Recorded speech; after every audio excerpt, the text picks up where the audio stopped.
चलिए बात करेंगे मोबाइल से मौत के रास्ते को लेकर। उत्तर प्रदेश के गाजियाबाद जिले में 3 बच्चियों की खुदकुशी की घटना ने रोंगटे खड़े कर दिए हैं और इसे लेकर कई सवाल भी उठ रहे हैं, क्योंकि देखिए अब तक की जांच में जो बात निकलकर सामने आई है उसके मुताबिक पिता पर 2 करोड़ का कर्ज था और इतना ही नहीं, परिवार तीनों बहनों के मोबाइल की लत से भी परेशान था। बिल्कुल यही वजह थी कि पिता चेतन ने तीनों का मोबाइल छीनकर बेच दिया था और इसी बात से तीनों बहनें आहत थी। तीनों बहनें कोरियाई कल्चर को भी अपनाना चाहती थीं। और सूत्रों के हवाले से यह भी जानकारी सामने आ रही है कि तीनों ने अपना नाम मारिया, एलिजा और सिडनी रखा हुआ था। हालांकि पड़ोसी बच्चियों के इस कदम को ऑनलाइन कोरियन गेम के टास्क से जोड़कर देख रहे हैं। वहीं पुलिस का साफ कहना है कि इसमें कोई गेम का कनेक्शन नहीं है। यहां तक कि उसने बिजली बिल चुकाने के लिए अपनी बेटी का मोबाइल तक बेच दिया था। हालांकि पुलिस ने उस फोन को बरामद कर लिया है और अब पुलिस को बच्चियों की एक डायरी भी मिली है और तीनों के सुसाइड की असली वजह क्या है ये तो जांच के बाद ही पता चल पाएगा। और आज हम इस मुद्दे पर अपने खास मेहमानों के साथ चर्चा भी करेंगे कि आखिर जो ये सुसाइड के मामले निकलकर लगातार सामने आ रहे हैं, लेकिन गाजियाबाद से जो खबर सामने आई इसने सबको अचंभे में डाल दिया, क्योंकि गेम से जोड़कर, मोबाइल से जोड़कर ये आत्महत्या की खबर सामने आ रही है। हालांकि जांच होगी, इसके बाद असल वजह सामने आएगी कि आखिर मौत इन तीनों बच्चों यानी कि जो सुसाइड तीनों बच्चों ने किया है इसके पीछे की वजह क्या है। बिल्कुल जाहिर तौर पर इस बीच एक बड़ी खबर भी निकलकर सामने आई है। गाजियाबाद में 3 बहनों की मौत का पूरा मामला है ये। इसको लेकर ये बड़ी खबर है। सरकार और पेरेंट्स से एक्टर सोनू सूद ने अपील की है। सोशल मीडिया पर सोनू सूद ने वीडियो जारी किया है। बिल्कुल, और वीडियो जारी करते हुए कदम नहीं उठाए तो देर हो जाएगी, ये सोनू सूद की तरफ से कहा गया है। इंटरनेट की दुनिया बच्चों पर बुरा असर डाल रही है। बच्चों के मानसिक स्वास्थ्य पर बुरा असर इंटरनेट की वजह से, सोशल मीडिया की वजह से पड़ रहा है। सोनू सूद ने आगे कहा कि बच्चों को उनके बचपन में मार्गदर्शन की जरूरत है। गाजियाबाद में 3 मासूम बहनों के सुसाइड की खबर ने हर किसी का कलेजा चीर दिया। इस दिल दहला देने वाली घटना पर एक्टर सोनू सूद ने भी अपनी चिंता जाहिर की है और सोनू सूद ने सोशल मीडिया के बढ़ते खतरे को लेकर एक बड़ी चेतावनी दी है। आपको सुनवाते हैं सोनू सूद ने क्या कहा है। ऑनलाइन आज गाजियाबाद में 3 बच्चियों ने अपनी जान दे दी। ये बच्चियां हारी नहीं थी, अकेली पड़ गई थी। ऑनलाइन और सोशल मीडिया की दुनिया में हम अपने बच्चों को इतना आगे छोड़ आए हैं कि हमें उनकी चुप्पी सुनाई नहीं देती। कुछ समय पहले ही मैंने गुहार लगाई थी कि 16 साल से कम उम्र के जो बच्चे हैं उन्हें हमें ऑनलाइन और सोशल मीडिया की जो गेमिंग है और वो दुनिया है उससे बहुत दूर रखना है। लेकिन हम अपनी जिंदगी में इतने व्यस्त हो जाते हैं कि हम ये भूल जाते हैं कि हमारे परिवार के अंदर एक और ऐसा सदस्य है जो हमारा मोबाइल फोन, जो हमारी सोशल मीडिया है, जिनके साथ बच्चे हमसे ज्यादा समय बिताना चाहते हैं। अगर हम चाहते हैं कि उनकी जिंदगी, हमारी जिंदगी, उनका भविष्य, हमारे देश का भविष्य बेहतर हो, तो सबसे पहले ये बैन लगाना जरूरी है। आप सोचिए कि उन्हें स्क्रीन नहीं, हमारा साथ चाहिए। बच्चों को मोबाइल नहीं, हमारी मौजूदगी चाहिए। डांट नहीं, हमारी बातचीत चाहिए। लेकिन हमारे पास भी कहाँ समय है उनके लिए, क्योंकि हमने उनके हाथ में एक सोशल मीडिया से लैस मोबाइल फोन थमा दिया है ताकि वो पढ़ते रहें, देखते रहें। पढ़ाई के लिए टेक्नोलॉजी जरूरी है, लेकिन इसका मतलब ये नहीं कि हम उस टेक्नोलॉजी के लिए अपने बच्चों की जो जान है वो खतरे में डाल दें। पढ़ाई के लिए मोबाइल फोन होने चाहिए, लेकिन सोशल मीडिया के लिए नहीं, खासकर कम उम्र के बच्चों के लिए। चलिए आज मिलकर ये कोशिश करें कि हम उस सदस्य को जो हमारे परिवार को बांट रहा है उसे थोड़ा सा दूर करें। इससे पहले देर हो जाए, मिलकर वो कानून बनाएं ताकि हमारे बच्चे हमारे साथ रह सकें, सोशल मीडिया के साथ नहीं, ऑनलाइन गेमिंग के साथ नहीं। देखिए सोनू सूद को जो आप सुन रहे थे, आज हर किसी के मन में यही सवाल और हर कोई यही चिंता इस वक्त व्यक्त करता हुआ नजर आ रहा है कि आखिर ऐसा क्या हुआ कि लोग जो हैं परिवार से दूर होकर समय ज्यादा से ज्यादा फोन पर बिताते, खास करके जो बच्चे हैं। अभी 4 तस्वीरें आपको दिखा रहे हैं जहां गाजियाबाद से जो खबर सामने आई, जहां गेम ने 3 बच्चियों की जान ले ली है और इसके साथ बच्चियों का सुसाइड नोट भी बरामद हुआ। इसके बाद सोनू सूद के बयान को भी हमने सुनाया। गुहार लगाई गई है लोगों से कि मोबाइल में जो बच्चे समय बिताते हैं उसे कम करने की जरूरत है। इसके अलावा क्या पिता इसका जिम्मेदार है, क्योंकि जो अब खबर सामने आ रही है कि कर्ज में पिता डूबा हुआ था और इसलिए बच्चों के फोन बेच दिए गए थे और ऐसे में बच्चियों के द्वारा यह कदम उठाया गया है। हालांकि कई सवाल इसे लेकर हैं, सवाल जांच के बाद जरूर सामने आएंगे, लेकिन सवाल ये कि आखिर बच्चियों की जान क्यों गई, कैसे गई, जिम्मेदार आखिर कौन? बिल्कुल, जाहिर तौर पर कई बड़े सवाल खड़े होते नजर आ रहे हैं और इन्हीं सवालों को जानने की कोशिश करेंगे हम। ग्राउंड जीरो पर हमारे सहयोगी आदित्य वधावन जो है वो मौजूद हैं। आदित्य, मैं आपका रुख करना चाहूंगा।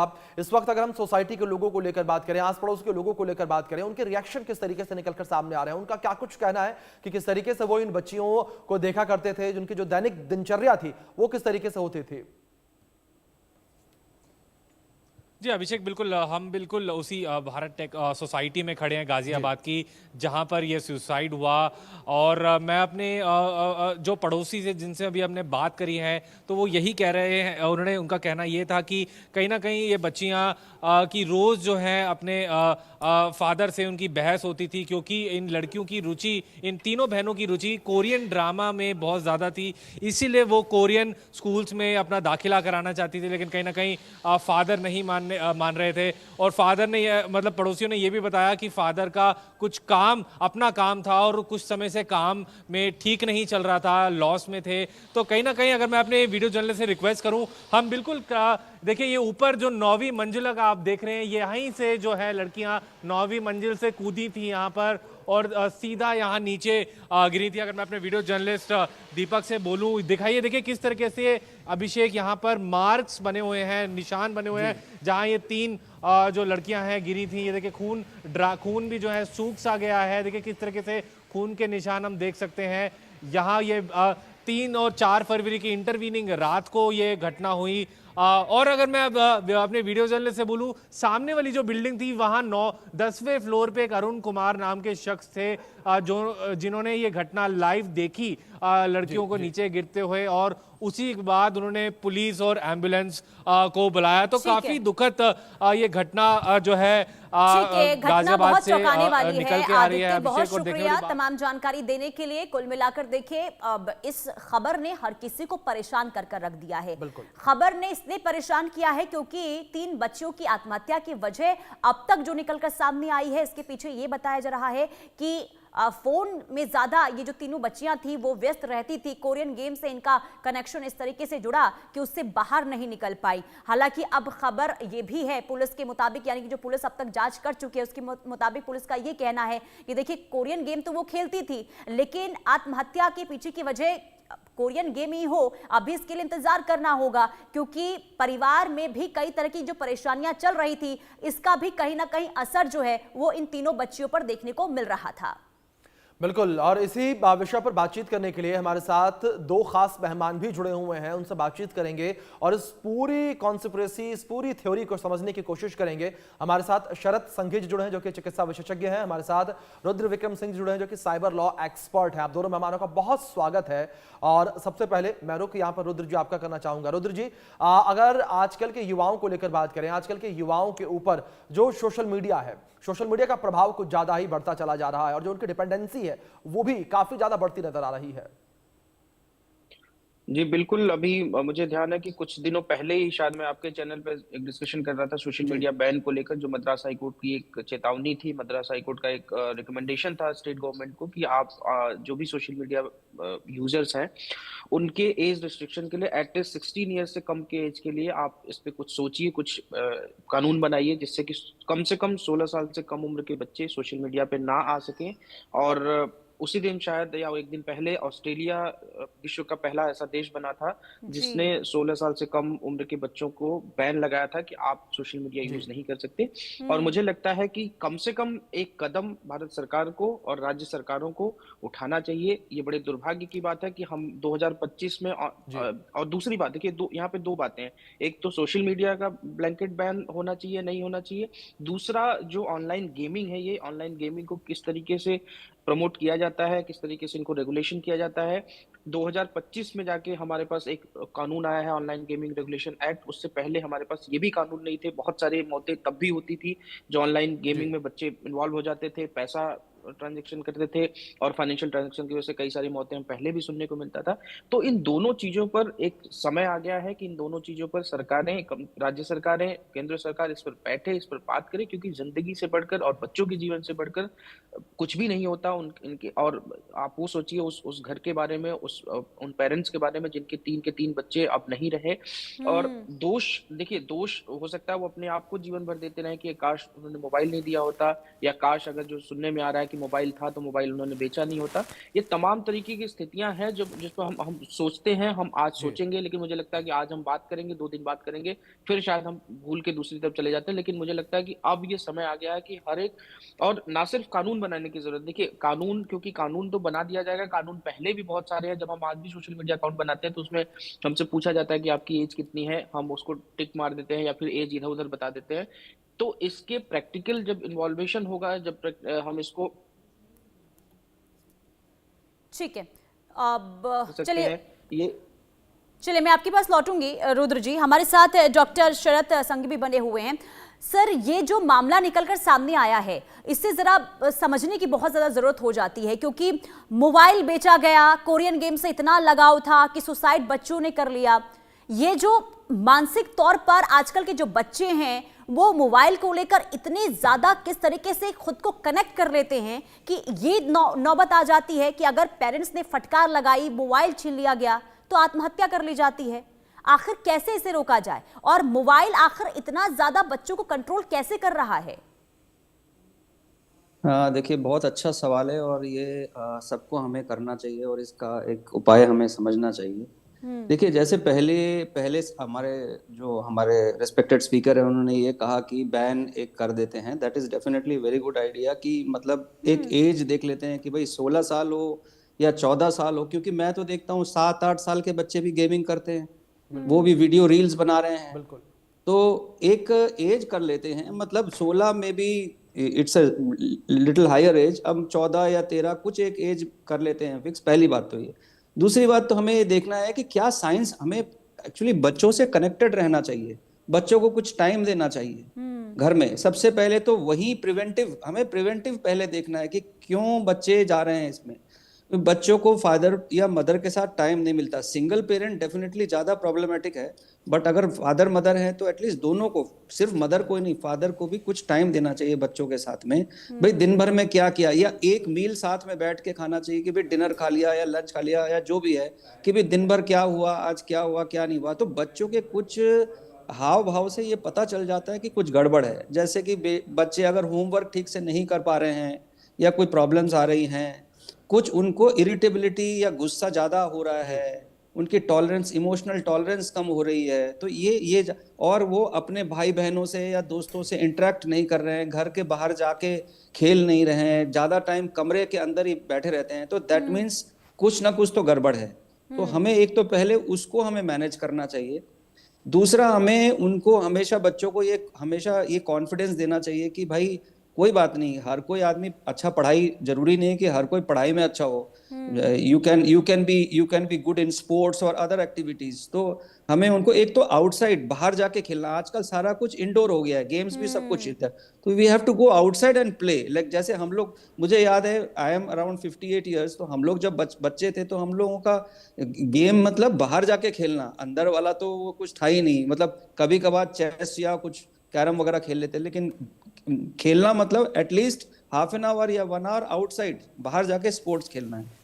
तो और ज्यादा प्रेशर नहीं बच्चों को हमें देना चाहिए एकेडमिक, क्योंकि हर कोई का ब्रेन, और क्या पता किसी चीज का, किसी को किसी और चीज में, जैसे किसी को म्यूजिक से ज्यादा लगाव है या पेंटिंग से ज्यादा लगाव है या उसमें ज्यादा है, तो एक बेसिक अपना पढ़ाई करें, बाकी उसमें ज्यादा अपना माइंड, उनको प्रोत्साहन करना चाहिए हमें। लेकिन बिल्कुल जी बिल्कुल जिस तरीके से यहाँ पर आपने जिक्र किया शरद जी, रुद्र जी, मैं एक चीज आपसे यहाँ पर और समझना चाहूंगा। अगर लॉ को लेकर बात करें, जिस तरीके से आप साइबर लॉ एक्सपर्ट हैं, हमने इससे पहले भी देखा कई ऐसे गेम निकलकर सामने आए हैं जिसमें ऐसे चैलेंज दिए जाते थे कि जो गेम खेल रहा है व्यक्ति, उसे अंत में अपनी जीवन लीला समाप्त करनी होती थी, वो उसका अंतिम चैलेंज होता था। जिसके लिए सबसे बड़ा example blue whale challenge game है। इसके बाद मोमो चैलेंज आया। पोकेमोन गेम को लेकर बात करें तो उसमें भी पोकेमोन पकड़ने का जिस तरीके से हमने चलन देखा, तो उससे भी लोगों के एक्सीडेंट हो रहे थे, लोगों की मौतें हो रही थी। रुद्र जी, अगर इन गेम्स को हम लेकर बात करें तो ऐसे गेम्स किस तरीके से भारत में खेले जाते हैं, किस तरीके से इन्हें एनओसी मिलती है और किस तरीके से लोगों के फोन तक ये पहुंचते हैं और उसके बाद लोगों की जिंदगियों के साथ खिलवाड़ करते हैं? देखिए, जो ऐसे गेम्स हैं इन्हें किस पहले वही मैं कह रहा था कि एक दुर्भाग्य यही था कि पहले कोई भी आपको रेगुलेशन नहीं था। पहले आपको कोई भी ऐसा ऑथराइजेशन गवर्नमेंट की तरफ से नहीं लेना होता था। आप सिंपली एक ऐप बनाइए, ऐप बनाकर आप प्लेटफॉर्म जो भी गूगल प्ले स्टोर है या एप्पल का स्टोर है, आप उस पर डाल दीजिए, लोग आपको डाउनलोड करते थे। अब कुछ रिस्ट्रिक्शन शुरू हो गए हैं। अब बहुत सारे चेक्स एंड बैलेंस आपको देखना पड़ता है। जब आप कोई भी गूगल प्लेटफॉर्म्स पर आप डालते हैं, जैसे प्लेटफॉर्म पे, तो गूगल भी आपसे बहुत सारे क्वेश्चन मांगता है, बहुत सारी चीजें मांगता है, क्या क्या परमिशन आप लोगों से मांग रहे हैं। तो ये एक तो चीजें थोड़ी सी बढ़ी हैं। एक, अब जब मैंने बताया कि अगस्त 2025 में भारत सरकार एक online promotion of gaming online regulation act भी लेकर आई है, उसमें भी बहुत सारी चीजें की गई हैं कि आप ये चीजें नहीं रख सकते, कोई फाइनेंशियल ट्रांजैक्शन अगर आप कुछ है तो नहीं रख सकते। जैसे बहुत सारे आपने देखा होगा कि बहुत सारे गेमिंग ऐप बंद हो गए, बहुत सारे ऐसे ऐप बंद हो गए जिससे ये रेगुलेशन लेके आया। लेकिन ये रेगुलेशन भी कब आया, और उसमें 3 साल की सजा भी है और नॉन बिलेबल ऑफेंस भी है जो भी ये प्लेटफॉर्म बनाता है, जो भी ये प्लेटफॉर्म प्रमोट करता है। तो ये रेगुलेशन और एक्ट अपने पास एक एक एक्ट तो है ऑनलाइन गेमिंग को लेकर, सोशल मीडिया यूज पर। लेकिन मैं वही कह रहा हूँ कि देखिए, इस तरीके इसको आप यूज कैसे कर सकते हैं। जैसे ये नया मामला आया है, ये सिर्फ गेम का मामला नहीं है। इस पे एक एक अलग तरीके का आप कह सकते हैं कि सोशल मीडिया का यूज ही अगर वो बच्चा कर रहा है, और जो बच्चों की एज निकल कर आ रही है, वो एक बच्चे की एज तो शायद 12 वर्ष भी है।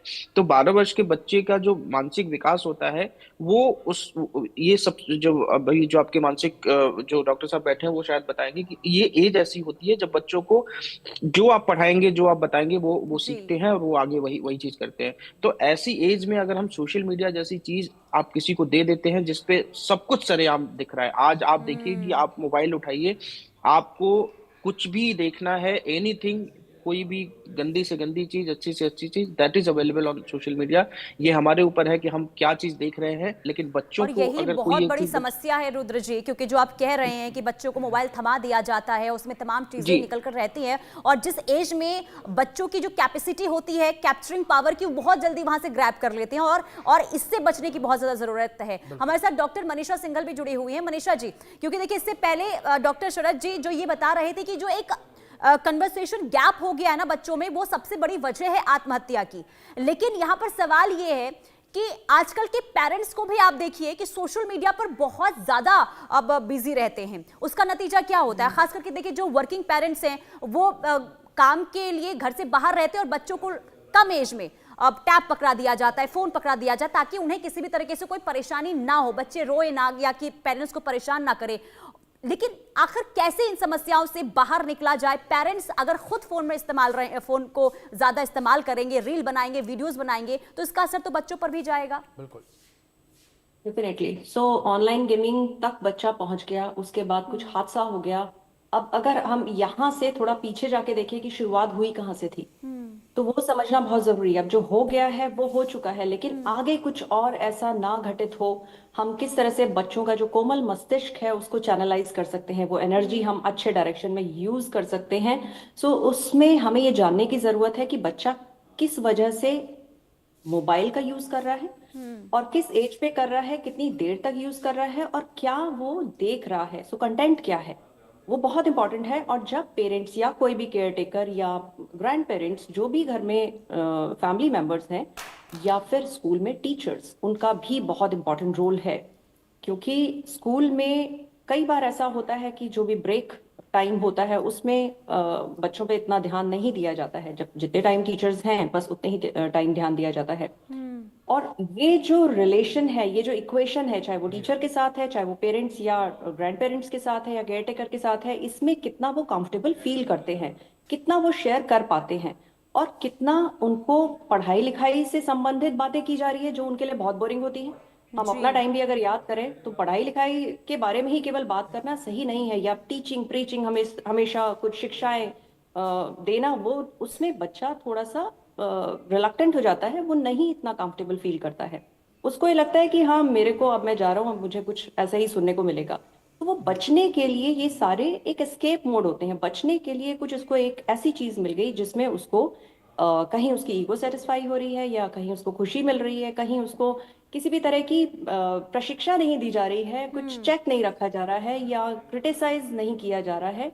तो केवल एक ऑनलाइन गेमिंग नहीं है, ऑनलाइन गेमिंग के पीछे बहुत सारे फैक्टर्स इन्वॉल्व हैं, जी। जिसमें हमें टीचर्स, पेरेंट्स और जो भी लोग हैं बच्चे के इर्द गिर्द, वो सब रिस्पॉन्सिबल हैं। तो हमें उन सारी चीजों पे चेक रखना चाहिए, और बेस्ट तरीका ये बिल्कुल है डॉक्टर मनीषा, जिस तरीके से आपने जिक्र किया, कई ऐसी चीजें हैं, कई ऐसे पैरामीटर्स हैं जिन्हें ध्यान में रखने की जरूरत है, नहीं तो ऐसे जो हादसे होते नजर आ रहे हैं, जो घटनाएं बढ़ती चली जा रही हैं, ये कम होती नजर नहीं आएंगे। फिलहाल आप तीनों मेहमानों का बहुत शुक्रिया जुड़ने के लिए, कीमती वक्त इंडिया न्यूज को देने के लिए। Thank you. साथ वक्त एक छोटे से ब्रेक का। ब्रेक के बाद भी खबरों का सिलसिला आगे जारी रहेगा, देखते रहिए इंडिया न्यूज।